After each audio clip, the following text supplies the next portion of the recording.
They sold it to you one bottle at a time, and they were counting on you to forget what your grandmother already knew. Go open the cabinet under your sink and just count. 1 spray for glass, 1 for wood, 1 for the carpet, 1 for the air, a powder for this, a gel for that, every one of them a different label and the same little markup hiding inside. And here's the quiet part nobody says out loud.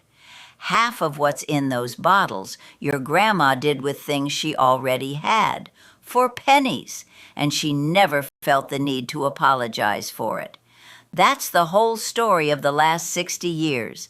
They didn't invent better, they invented more, and then they spent a fortune teaching all of us to feel a little foolish for reaching for the simple thing. So today I'm handing the simple things back, 42 of them. Stay with me clear to number 1 because the last one is the cheapest trick in this whole house, and it's the one they work the hardest to make you forget. Let's open some drawers. Number 42, save the pasta water. I know, you've poured it down the drain your whole life, watched it swirl away like it was nothing.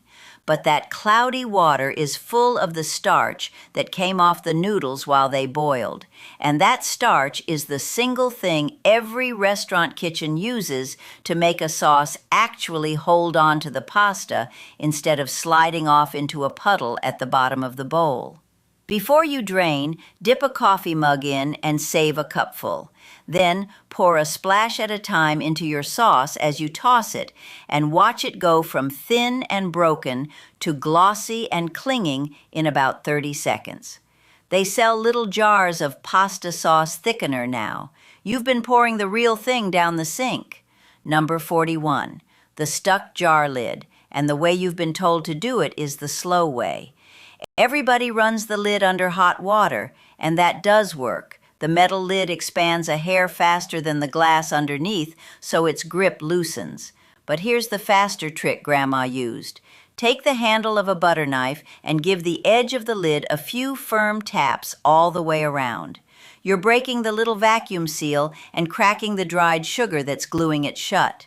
Tap around once, twist, and it gives. No gadget, no rubber gripper from the kitchen aisle, no calling somebody stronger into the room. Number 40, olive oil on a dry wooden spoon or cutting board. That gray, thirsty, cracked look an old wooden handle gets, that's the wood drying out from the inside and starting to split. A few drops of plain olive oil rubbed in with a cloth, left to drink it in for an hour, then the excess wiped off, and the wood comes back dark and smooth and sealed. The trick is doing it a couple times a year before it cracks. They sell a butcher block conditioner in a fancy bottle for this. It's mostly oil. You have oil. Number 39. Wax spilled on the carpet. The candle tipped, and now there's a hard, pale lump welded into the fibers, and you think the rug's ruined. It isn't. Lay a plain paper towel or a brown paper bag over the wax, then press a warm iron on top of it for a few seconds.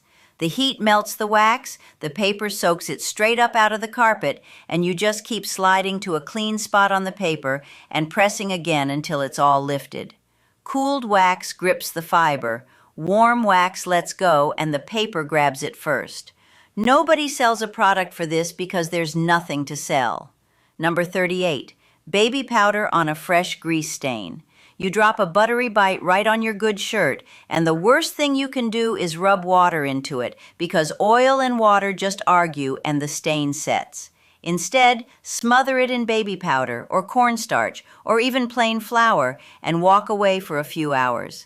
The powder is dry and thirsty, and it pulls the oil up out of the weave into itself. Brush it off, and most of the grease comes with it before the shirt ever sees the wash. They sell oil stain remover sticks. Your grandmother had a box of cornstarch. Number 37, run a thin film of olive oil or a little dish soap on a sticky drawer slide. That wooden drawer that screams and jumps every time you yank it, that's old wood dragging on old wood, swollen and rough with the years. Rub a thin coat along the runners it slides on, top and bottom, work it back and forth a few times, and it glides shut like it's new. They actually sell a special drawer wax for exactly this one job. You already own 3 things that do it. Number 36. A bar of plain soap on a sticking window or a stubborn zipper. The wood-framed window that fights you every spring. The jacket zipper that catches halfway and won't budge. Rub a dry bar of soap along the track or the teeth. The soap lays down a slick, waxy film that lets the parts pass each other instead of grabbing. It's the same thing they did to chariot axles thousands of years ago, and it's still sitting in your shower right now. Number 35, rubbing alcohol on a whiteboard that's gone gray with ghost marks. Those old dry erase scribbles that won't wipe off anymore. The faint shadow of last month's grocery list.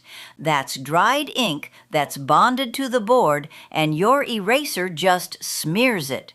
A little rubbing alcohol on a cloth dissolves that bonded ink and lifts it clean, and the board goes back to bright white. Same trick takes permanent marker off glass and metal. They sell a whiteboard cleaner spray that is, I promise you, mostly alcohol and water. Number 34, white vinegar to take the smell out of a rug or a gym bag. Not to cover the smell, to actually break it down.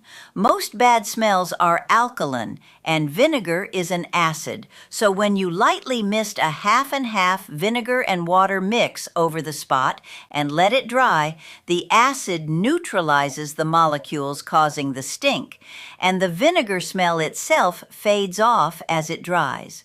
For the stubborn stuff, sprinkle baking soda first, spray the vinegar over it, let it foam, and vacuum it up once it's bone dry.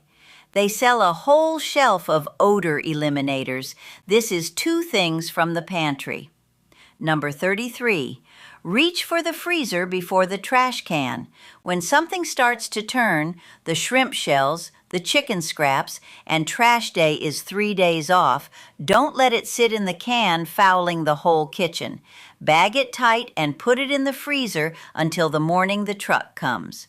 Cold doesn't just slow the rot, it nearly stops it cold because the bacteria doing the rotting can barely move when they're frozen. No smell, no flies, no money spent. Just a corner of the freezer and a little nerve. Number 32. Super glue and baking soda for a clean break in hard plastic. The snapped bracket, the cracked phone case, the broken knob. Glue alone fills the gap and stays a little rubbery. But put a drop of super glue on the break, then sprinkle baking soda right onto the wet glue, and it sets instantly, rock hard, and the powder builds up into a solid filler you can sand and shape.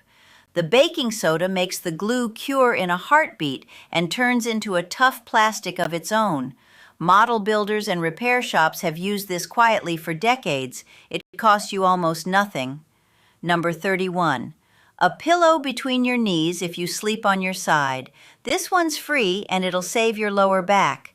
When you lie on your side, your top leg slides forward and down, and it twists your hip and pulls your spine out of its natural line all night long, which is exactly why you wake up stiff and sore. Tuck a pillow between your knees so your top leg is held level, and your hips, your pelvis, and your spine all stack up the way they're meant to. They sell a curved orthopedic knee pillow for $40. The spare pillow in your closet does the same job tonight. Number 30. The crayon mural on the wall, every parent's heart attack. Purple scribbles across the good paint, and you're already pricing the repaint. Don't! Crayon is mostly wax, and there's an old grandma trick for wax. A dab of plain baking soda on a damp cloth, rubbed in gentle little circles, lifts it right off without taking the paint with it.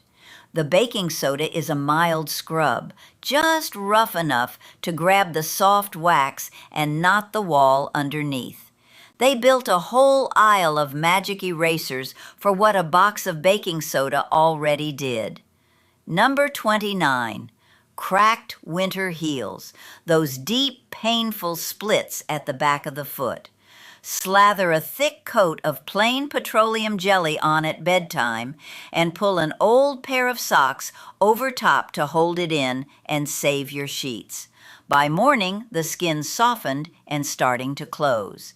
And here's the secret the foot care shelf would rather you didn't hear plainly. Ask any skin doctor the best thing for cracked heels, and they'll tell you a plain occlusive, something that seals the moisture into the skin so it can mend underneath. That blue jar is an occlusive. It's the exact same science as the $12 intensive heel repair tube, minus the tube and minus the $11. Number 28. Chapped lips and the thing they don't tell you.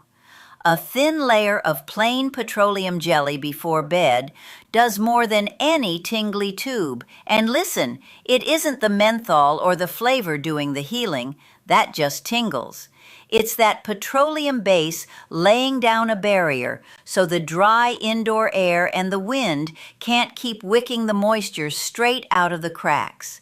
They took that one cheap ingredient, squeezed it into a stick the size of your thumb, gave it a name, and charged you $4 for a smear of it. Number 27. The squeaky door hinge that announces every midnight trip to the kitchen. You don't need a can of spray oil for one hinge. Dip a fingertip in petroleum jelly and work it right onto the hinge pin, then swing the door back and forth a few times to carry it down into the joint. A squeak is just dry metal scraping dry metal. The jelly is more than half the same slick grease they pack into machine bearings, and it fills the gaps so the metal glides instead of grinding. A fingertip fixed what they sold you a whole can to do. Number 26. A splinter, and the trick is to do the opposite of what everyone does. The child comes in crying with a sliver of the porch buried in a thumb, and the whole family lunges for a needle to dig it out. Don't dig. Put a dab of petroleum jelly over the spot, a bandage on top, and give it 20 minutes. The skin softens and swells just slightly and loosens its grip on the splinter, so when you finally bring the tweezers, it slides out easy instead of snapping off underneath. Less digging, fewer tears, far less chance of an infection from all that poking. Nobody ever sold a product for, be patient for a few minutes. Number 25. The ring stuck on a swollen finger, the panicky one, where the knuckles puffed and the ring won't come past it and you're starting to think about the jeweler's saw. Don't run to the sink. Work a good amount of petroleum jelly all around the finger and the ring, then twist and ease it gently back over the knuckle. The grease cuts the friction that's trapping it so it slides instead of dragging on dry skin. Calmer than wrestling with soap and cold water, and you've already got the jar in the bathroom. Number 24. Glasses that slide down your nose all day long, that maddening little creep every time you look down. The barest touch of petroleum jelly on the two little nose pads, and I mean barely a trace, adds just enough grip and cushion that they sit where you put them instead of sliding. Wipe it off and redo it when it wears away. The optical shop sells little silicone grippers to fix exactly this. You can fix it for free before you walk out the door.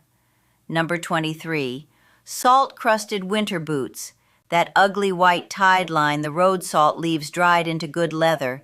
Once the boots are fully dry, rub a little petroleum jelly over the crust and wipe it away with a cloth. The grease loosens and lifts the dried salt instead of letting it bleach a permanent stain into the leather. And it leaves a faint conditioning sheen behind. They sell a salt stain remover at the shoe store. You've got the fix in the medicine cabinet. Number 22. Moths in the closet, getting into your good wool. Skip the mothballs. That chemical reek soaks into a coat and haunts it for a year. Instead, a few drops of cedar oil, or even just cedar blocks, tucked into the drawer corners and the back of the shelf, refreshed every few weeks. Moths hate the cedar and won't settle in to lay the eggs whose larvae are what actually chew the holes. It's how every cedar chest in the country protected the linens for 100 years before the chemical aisle existed. Number 21, a teaspoon of sugar for the hiccups. And this one was actually written up in a real medical journal decades ago, so it's not just an old wives' tale. A spoonful of dry, granulated sugar, swallowed slow, stops a fit of hiccups more often than not. Here's why. That gritty mass going down the back of your throat stimulates the vagus nerve, the big nerve that wanders down into your chest, and that little jolt of stimulation interrupts the spasm in your diaphragm that's causing the hiccups in the first place. It's a nerve reset hiding in the sugar bowl. The peanut butter version works the same way. It's the swallowing, not the peanut butter. Number 20. Vinegar and a few drops of dish soap to clear fruit flies in the summer kitchen. They breed faster than you can swat them, and chasing them is hopeless. Instead, set out a little dish of apple cider vinegar with 1 drop of dish soap stirred in.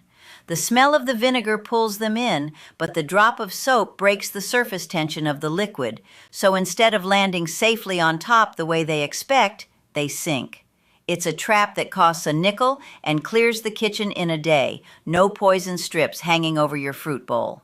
Number 19, heat on a fresh mosquito bite instead of scratching it. This one surprises people every time. The itch of a bite comes from histamine your body floods into the spot, and histamine breaks down with heat. Run a metal spoon under hot tap water, as hot as you can stand against your skin without burning, dry it, and press the back of it to the bite for a few seconds. The warmth helps break down the histamine right there, and the maddening itch quiets down for hours. Not scratching is the whole game, because scratching is what tears the skin and turns a harmless bite into an infected sore. Number 18. A wedge of lemon to clean and shine your cutting board and your sink. Rub half a cut lemon over a wooden board or over the stainless sink, sometimes with a little salt as the scrub. The citric acid in the lemon cuts grease, lifts light stains, and knocks back odors, and the salt gives it just enough grit to scour. It's the same acid they bottle and sell you as a natural citrus cleaner, except yours came wrapped around something you can also put in your tea. Number 17, baking soda sitting open in the icebox. But here's the part most people get wrong. An open box of baking soda really does soak up the sour mingled smells in a refrigerator because its mild alkalinity grabs onto the acidic odor molecules floating around and holds them. But it only works for about a month, and most folks leave the same crusty box in there for 2 years thinking it's still working. Date it, swap it out monthly, and dump the old one down the drain with hot water to freshen the pipes while you're at it. 1 cheap box does 2 jobs. Number 16, toothpaste. The plain white paste, not the gel, to buff out a light scratch or polish up cloudy headlights and foggy bathroom fittings. Plain toothpaste has a very mild grit in it, the same gentle abrasive that polishes your teeth. And rubbed in little circles with a cloth, it can buff the haze off a watch face, lift a shallow scratch on glass, or bring a cloudy faucet back to a shine. They sell a fine polishing compound for this very thing. There's a tube of it next to your sink. Number 15, a rubber band around the cap of a paint can or around a stuck, too tight jar, wrapped around the outside to give your hand something to grip. And the bigger version of the same idea, a wide rubber band stretched over the stripped head of a screw, lets the screwdriver bite and turn it instead of spinning uselessly. It's friction-free, out of the kitchen drawer, and it saved more stripped screws and skinned knuckles than any gadget they ever sold for it. Number 14. Ice to lift the dent a heavy chair left pressed into the carpet. And the cousin trick, a warm iron held over a damp cloth on a wooden dent. For the carpet, set an ice cube in the dent and let it melt in slow. The carpet fibers drink up the water, swell back to full, and stand up again, and you fluff them with a fork. The wood version uses steam to swell the crushed fibers back. Either way, you're not repairing anything. You're just giving the crushed fibers their water back so they rise on their own. Free and a little bit like magic to watch. Number 13. Sticky scissor blades or a gummed-up knife, the ones gone tacky from cutting tape and labels. Don't scrub at it. A little dab of olive oil or even a swipe of petroleum jelly on a cloth wiped down the blade dissolves that gummy adhesive and it wipes right off, leaving the blade smooth and a touch protected from rust. The hardware store sells an adhesive remover in a can. You've got the fix in the pantry and the bathroom both. Number 12. Newspaper, not paper towel, for streak-free windows and mirrors. This was every grandmother's secret, and it's pure practical chemistry. Paper towel and rags shed little fibers and lint that catch the light and leave you chasing streaks forever. Newsprint is dense and lint-free, so with a little vinegar water, it wipes the glass clean and leaves nothing behind to streak. The window cleaner companies would much rather sell you their special microfiber cloths. The morning paper did it for free. Number 11. A slice of stale bread to lift broken glass off the floor and to keep your cookies and your brown sugar soft. When a glass shatters and there are invisible slivers everywhere, press a slice of soft bread over the area.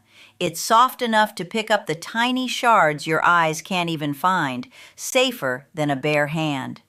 And that same bread, tossed in the cookie jar or the brown sugar bag, slowly gives up its moisture to keep the cookies chewy and the sugar from going to a brick. One humble slice, two clever jobs. Number 10. Chalk in the toolbox and the silver drawer to fight rust and tarnish. A few sticks of plain chalk tossed in with your tools or in the box where you keep the good silver quietly pull the damp out of the air in that enclosed space. And rust and tarnish both need moisture to form. Drier air, slower rust. It's the same reason those little do not eat packets ride along in everything you buy now. Chalk did it first, for pennies, and your grandmother knew it. Number 9. Club soda on a fresh spill before it ever becomes a stain. Red wine on the tablecloth, coffee on the car seat. Blot up what you can, then pour plain club soda on and keep blotting.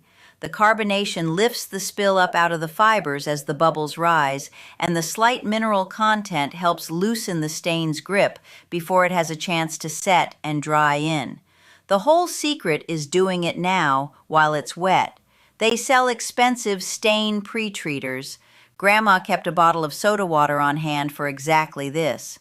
Number 8. A dab of petroleum jelly on a cotton ball to keep the moths and the bugs at the threshold and to silence a squeaky shoe. The faint, slick film along a windowsill or a doorframe corner is a line the little crawlers would rather not cross. A deterrent, not a poison, which is exactly the one you'd choose with grandkids on the floor. And that single shoe that chirps on a hard floor with every step, it's usually the insole rubbing. A little worked in where it rubs quiets it the same way it quiets a hinge. Less friction, less noise. Number 7. Vinegar in the rinse cycle instead of fabric softener. The big secret the laundry aisle does not want said. A half cup of plain white vinegar in the rinse softens your towels and cuts the soapy residue that's actually what makes them stiff and scratchy in the first place. It rinses away clean and leaves no smell. Fabric softener works by coating your towels in a waxy film, which over time makes them less absorbent. So the very thing you bought to make towels nice is slowly ruining them. The vinegar just takes the gunk off. Number 6, Vicks-style vapor rub on the chest for a nighttime cough. And for once, the science is squarely on Grandma's side. A real trial of more than 130 children found the chest rub at bedtime beat the alternatives for helping a coughing child finally sleep. But here's the part the label glosses right over. It works because you breathe the vapor in. The menthol fools the cold-sensing nerves in your nose into reporting that more air is rushing through, so a stuffed-up chest feels open even before it actually clears. You have to be able to smell it for it to do a thing. Number 5, and here's the famous one, the feet. You've gotten the email, everybody has. Rub the vapor rub on the soles of your feet, pull on socks, and it'll kill a cough overnight. And it swore up and down some big national research council had proven it. Here's the true story. They had not. That council was forced to put out a public notice saying they had never run any such study and would everyone kindly stop attaching their good name to it. And the chemistry tells you exactly why it can't work. If the whole effect comes from breathing the vapor, then your feet, sealed in socks and buried under the blankets, are about the worst place on your whole body to put it. Grandma's instinct was kind. The internet's version was a fairy tale. Number 4, sore muscles and a stiff, aching shoulder. That same vapor rub, and this one's an approved use right there on the jar, so it's no folklore at all. But understand what it's really doing. It's a counter-irritant. It floods the skin with a loud, cooling, then warming signal so big that your brain swings its attention over to that sensation and turns down the volume on the deeper ache underneath.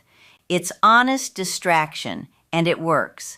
They sell that exact same effect today in a sports tube with a racing stripe printed on it for 3 times the price.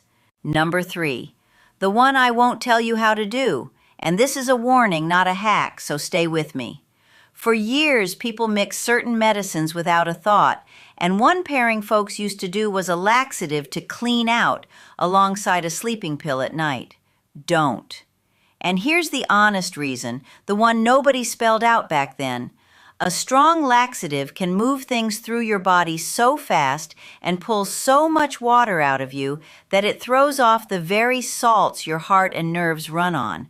And stacking a sedative on top of that while you're dehydrated and dead asleep and can't feel that something's wrong is how a quiet night turns into an emergency. They sold both as harmless, gentle, over-the-counter. The doctors know better now. So this is the one where the respectful thing is to learn better too, and never to combine them. Number 2, save the silica packets, the little do-not-eat pouches that ride along in every pill bottle, every new pair of shoes, every bag of jerky. Don't throw them out. Drop a handful in your toolbox to fight rust, in the bag with the good camera, tucked in with seeds you're saving, or in a jar with anything that must stay bone dry. They're packed with little beads that drink moisture right out of the air and hold on to it. Companies pay to put them in the box and then trust you'll toss them in the trash. Grandma never wasted a thing that still had a job left in it. And number 1, the cheapest thing on this entire list and the one they buried the deepest, plain petroleum jelly. That single blue jar is the quiet workhorse behind half the tricks I just handed you. The sealed heels, the soft lips, the lifted splinter, the silenced hinge, the freed ring, the unstuck zipper, the salt off the boots. Before there was an aisle, before there were 15 specialized bottles, each promising to do one small thing, there was one jar of plain jelly in nearly every medicine cabinet in this country, and people reached for it for everything and called it the Wonder Jelly. And that right there is the whole game they ran on us.